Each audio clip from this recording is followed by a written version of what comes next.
Hello, good evening, students. This is my last lecture on General English Paper 2 class.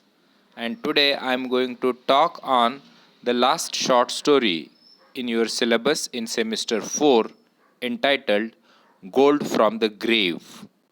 It is written by the famous Marathi writer Anna Bhau Sathe. And in our syllabus, the fourth short story is a Dalit short story in translation. So, before I start uh, explaining the short story to you, let me briefly talk about Dalit writing in India. As you know, the Dalits were not allowed, they were not given education, and Dr. Babasaheb Ambedkar fought for the rights of the Dalits. So, after the independence of India, Dalits got their human rights, they got the right to education, and several Dalit writers started writing started writing literature. They wrote about their plight, their sorrows, their miseries, the conditions in which they lived. तर अशा प्रकारे साहित्यामध्ये दलित लेखकांनी आपल्या कथा, आपल्या व्यथा, आपली दुःख मांडण्याचा प्रयत्न केला. तर अशाच प्रकारची ही एक शॉर्ट स्टोरी आपल्याला अभ्यासक्रमात नेमलेली आहे की ज्याच्यामध्ये आपण काय शिकणार आहोत. तर दलित समाजातल्या एका महत्त्वाच्या लेखकांनी वर्णन केलेल्या दलित समाजाबद्दल आपण जाणून घेणार आहोत. तर अण्णाभाऊ साठे यांनी स्मशानातील सोनं नावाची एक लघुकथा लिहिली होती आणि त्याचं हे इंग्लिश ट्रान्सलेशन आहे गोल्ड फ्रॉम द ग्रेव. ही short story English translation of स्मशानातील सोनं has been send to you on the WhatsApp group. तर ही शॉर्ट स्टोरी तुम्ही वाचून घ्या. त्याचं मराठीतील अनुवाद किंवा मराठीतील ओरिजिनल स्टोरीसुद्धा मी तुम्हाला पाठवलेली आहे. एक प्रसिद्ध लेखक आहेत डॉक्टर आनंद शामराव बल्लाळ यांनी त्याचं सादरीकरण केलेलं आहे. ती यूट्यूबवर अवेलेबल आहे आणि त्याची लिंक मी तुम्हाला व्हॉट्सअपवरती पाठवलेली आहे. तर आपल्याला गोल्ड फ्रॉम द ग्रेव ही अभ्यासक्रमात नेमलेली शॉर्ट स्टोरी आहे ज्याच्यावर काही क्वेश्चन्स तुम्हाला येतील परीक्षेमध्ये आणि त्या शॉर्ट स्टोरीबद्दल थोडक्यात मी आज इथं बोलणार आहे. This video will not be longer than 10 minutes. So in 10 minutes I briefly explain you the short story and hope you will understand the short story, you will understand the important points in the short story. So let me start. Gold from the Grave is a story about the hardships of a construction worker named Bhima. तर यातलं प्रमुख पात्र आहे भीमा, की जो construction व्यवसायात आहे, एक कामगार आहे आणि त्याच्या दुःख, व्यथा, वेदना, तो कशा पद्धतीने राहतोय, त्याचं जीवन किती दुःखाने आणि कष्टाने भरलेलं आहे हे आपल्याला या कथेमध्ये पाहायला मिळत आहे. Bhima had left his village to come to work in the bustling city of Mumbai. So Bhima is from he is from Sangli or Kolhapur district. वारणेच्या काठी त्याचं एक गाव आहे आणि हे गाव सोडून तो आता मुंबईत उपजीविकेसाठी आलेला आहे. He found a job at a nearby quarry QUARRY but when the place shut down Bhima was left without a job. तर सुरुवातीला मुंबईत आल्यावर भीमा एका क्वॅरी म्हणजे एका खाणी काम करत असतो. खाणकामाच्या ठिकाणी तो एक मजूर म्हणून काम करतो. पण दुर्दैवाने ती खाण बंद होते आणि भीमाचं जॉब, भीमाचं काम संपून जातं. तो जॉबलेस होतो. Bhima is so hard pressed for money that he becomes a grave robber, something that is very much abhorred by Indian society. आणि मग एके दिवशी तो असं स्मशानातून जाताना त्याला लक्षात येतं की मृत व्यक्ती अनेक धर्मातल्या मृत व्यक्तींचं दफन केलं जातं आणि या दफन करताना किंवा अनेक धर्मांमध्ये मृत व्यक्तीचं दहन केलं जातं. करताना किंवा दफन करताना त्या मृत व्यक्तीच्या शरीरावर, त्याच्या तोंडामध्ये म्हणा, गळ्यामध्ये थोडंफार सोनं, काहीतरी असा मौल्यवान धातू ठेवला जातो, विशेषतः सोनं. आणि हे सोनं चोरण्याचा, हे सोनं पळवून नेण्याचा छंद भीमाला जडतो. भीमाला लक्षात येतं की अशा तऱ्हेने सहज आपण कमी कष्टामध्ये जास्त पैसे कमवू शकतो. म्हणून तो काय करतो, रात्रीच्या वेळी स्मशानात जाऊन या मेलेल्या व्यक्तीच्या अंगावरचं सोनं तो चोरून नेत असतो आणि तो आपली गुजराण भागवत असतो. उपजीविकेचं त्याचं हे आता नवीन साधन निर्माण झालेलं आहे. आणि अण्णाभाऊ साठे या व्यक्तीबद्दल लिहितात. आणि भीमा हा धष्टपुष्ट अतिशय तगडा आहे, but he is jobless, he doesn't have any work and therefore he has become a grave robber. तो कोण बनलेला आहे, चोर बनलेला आहे. कशाचा चोर बनलेला आहे, तर तो ग्रेव्ह रॉबिंग करतो.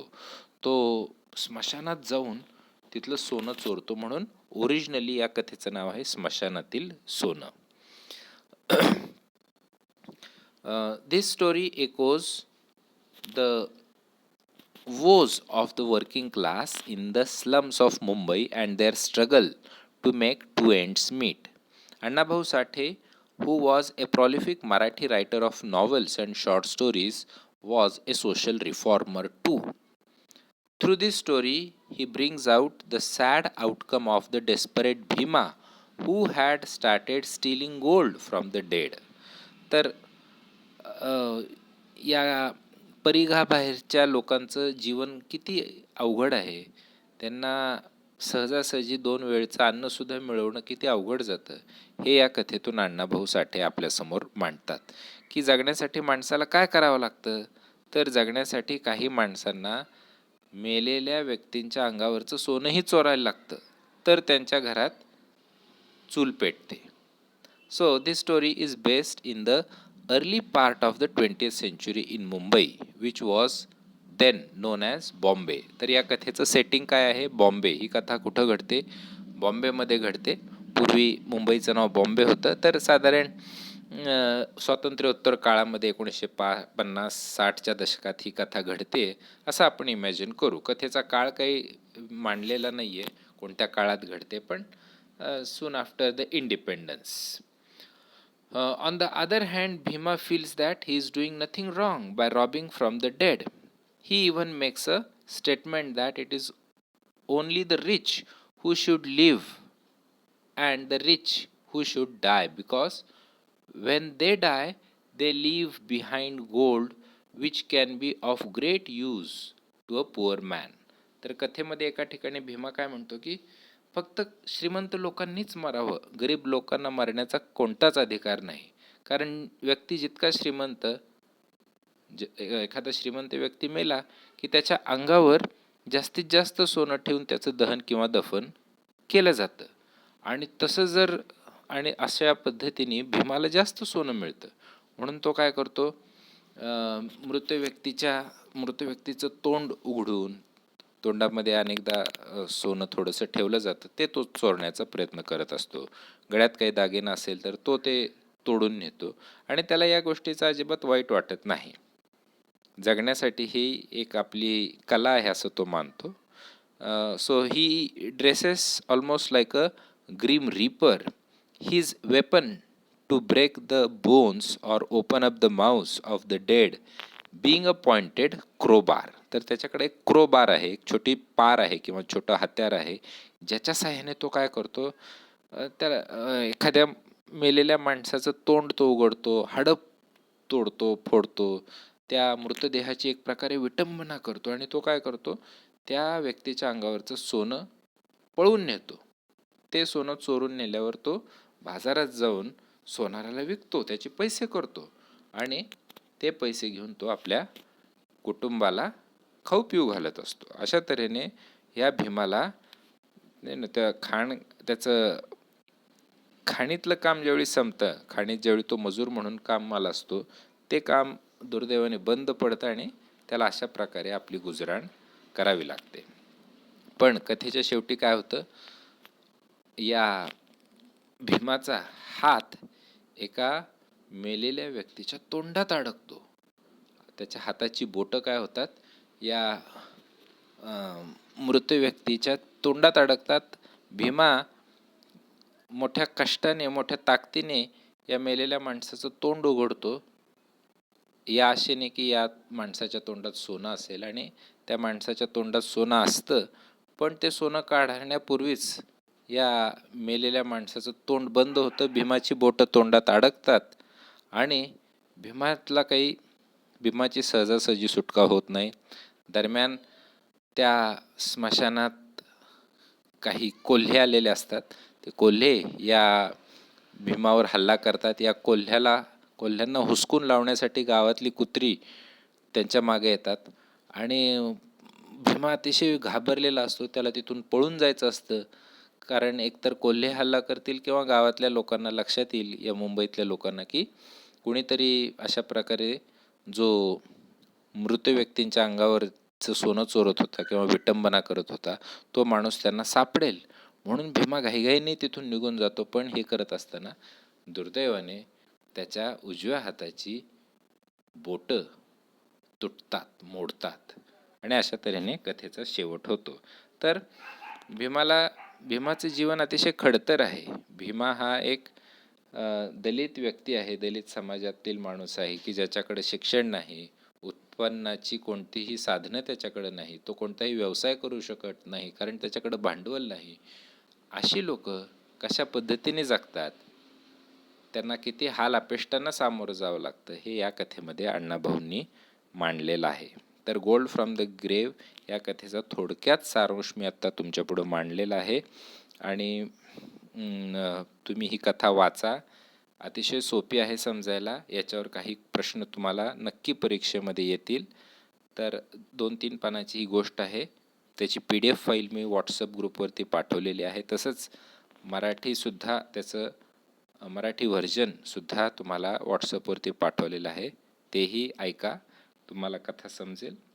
All the best for your examination. Thank you for listening to my lecture.